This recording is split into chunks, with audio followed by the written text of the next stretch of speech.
आज रासायनिक क्लासेस जो है साइंस विषय भी प्रारंभ कर चुका है।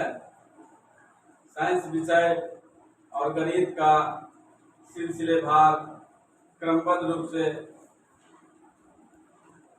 तैयारी शुरू कर दिया है और सभी विद्यार्थियों से कहना है कि बारीकी से पर डे क्लास इसका सुना जाए और इसको नोट किया जाए। जो भी क्लास में चैप्टर वाइज पढ़ाई हो रही है वो टू द पॉइंट के माध्यम से दिया जा रहा है ताकि परीक्षा में प्रश्न भरसक प्रयास है कि चैप्टर से संबंधित जो पूछेगा वो छूटने की संभावना बिल्कुल नहीं है। तो आज साइंस में जीव विज्ञान विषय को प्रारंभ किए हैं और जीव विज्ञान में कोशिका जो पहला चैप्टर है कोशिका चैप्टर को प्रारंभ किया गया है।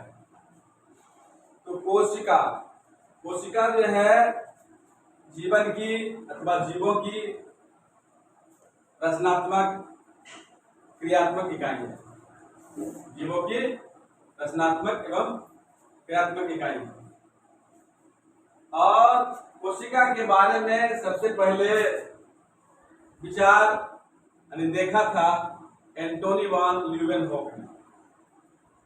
उसके बाद कोशिका के बारे में जो जानकारी हम प्राप्त करते हैं उसके ब्रांच और शाखा को कहते हैं साइटोलॉजी। कोशिका के अध्ययन को साइटोलॉजी कहते हैं। और कोशिका की खोज से संबंधित जो तथ्य है उसके बारे में जो बताया गया है कोशिका की खोज कैसे हुई, तो मधुमक्खी के छत्ते से हुई। बगान में रॉबर्ट हुक ने एक गाछ में एक पेड़ में मधुमक्खी का छत्ता लगा हुआ था, उसका नाम कोशिका रखा था। और रॉबर्ट हुक ने कोशिका का नामांकन 1665 ईस्वी में किया। कोशिका से संबंधित दो चार तथ्य है जो दिया गया है कि सबसे छोटी कोशिका कौन सा है। माइकोप्लाज्मा है। माइकोप्लाज्मा एक प्रकार का जीवाणु है। और सबसे लंबी कोशिका कौन सी है? सबसे लंबी कोशिका है तंत्रिका तंत्र की कोशिका, जो कहते हैं नर्व सेल। और सबसे बड़ी कोशिका के बारे में बताया गया है शुतुरमुर्ग के अंडे को, उसको अंग्रेजी में कहा था ऑस्ट्रिच। कोशिका सिद्धांत के बारे में अर्थात कोशिका का सिद्धांत का जो मॉडल था उसको स्वान नामक वैज्ञानिक ने दिया था। और कोशिका का विभाजन के द्वारा कोशिका का निर्माण होता है। इसके बारे में रुडोल्फ विर्चो ने 1855 ईस्वी में बताए थे। इन सारे सिद्धांतों एवं विचारों के आधार पर स्लाइडेन स्वान, रॉबर्ट हुक, रॉबर्ट विर्चो का कोशिका से संबंधित योगदान बहुत ही महत्वपूर्ण है। इसके बाद कोशिका का प्रकार पर चर्चा करेंगे।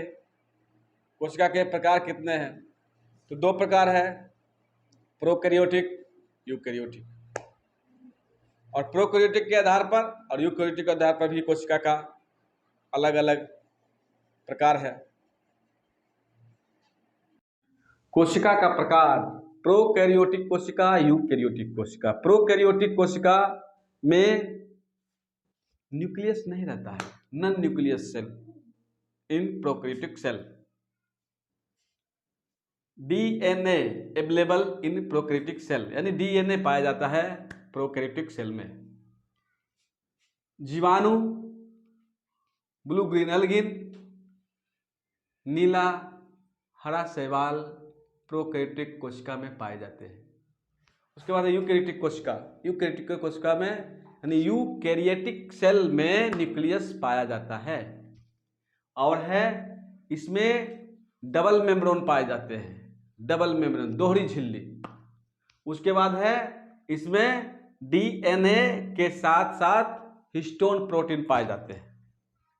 इस तरह से कोशिका का विभाजन हुआ है। कोशिका में क्या रहता है, नहीं रहता है, ये सारा चीज बता दिया गया है। इससे आप प्रोकैरियोटिक कोशिका और यूकैरियोटिक कोशिका का अंतर भी स्पष्ट कर सकते हैं। और आगे की जो कार्यवाही होगी विज्ञान विषय में चलता रहेगा, गणित और विज्ञान। आप लोग लगे रहिए, इसको देखिए, सब्सक्राइब कीजिए, लाइक कीजिए और कमेंट कीजिए और अपना सलाह दीजिए। हो गए माइटोकॉन्ड्रिया, चौथा भाग है, अवयव है कोशिका का माइटोकॉन्ड्रिया। इसका खोज क्या था? इसका खोज किया था अल्टमान ने, और बेंडा नामक वैज्ञानिक ने इसका नामांकन किए थे। यहाँ लिखा हुआ है अल्टमान और बेंडा। और माइटोकॉन्ड्रिया को power house of cell, power house of cell कहा जाता है। और पावर हाउस ऑफ सेल का मतलब है कोशिका का शक्तिगृह के नाम से जाने जाते हैं। लाइसोसोम, लाइसोसोम का खोज सीडे डुवे नामक वैज्ञानिक ने किया था। इसे आत्महत्या की थैली अर्थात सुसाइडल बैग के नाम से प्रसिद्ध है। ये कोशिका का जो अवयव है ये आत्महत्या की थैली है, सुसाइडल बैग इसको कहते हैं। राइबोसोम, यह प्रोटीन संश्लेषण का काम करता है। राइबोसोम का खोज पैलेट नामक वैज्ञानिक ने किए थे। और ये राइबोसोम जो है प्रोटीन का फैक्ट्री के नाम से भी प्रसिद्ध है, फेमस है। राइबोसोम दो प्रकार के होते हैं, 80S और 70S। 70S आकार में छोटे होते हैं और 80S आकार में बड़े होते हैं। बोलो।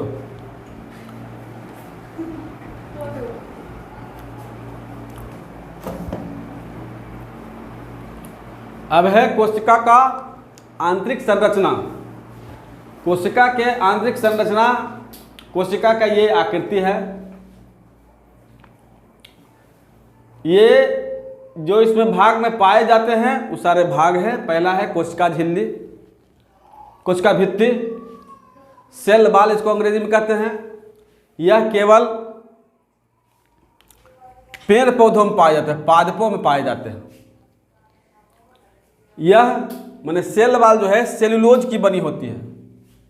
क्या बनी होती है? सेल्यूलोज की। सेल्यूलोज जो है एक प्रकार का प्रोटीन है।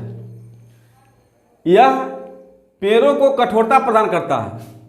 यह पेड़ों को जो है कठोरता प्रदान करता है, इसका सबसे मुख्य कारण है, कार्य यही है। दूसरा है कोशिका झिल्ली, सेल मेम्ब्रेन।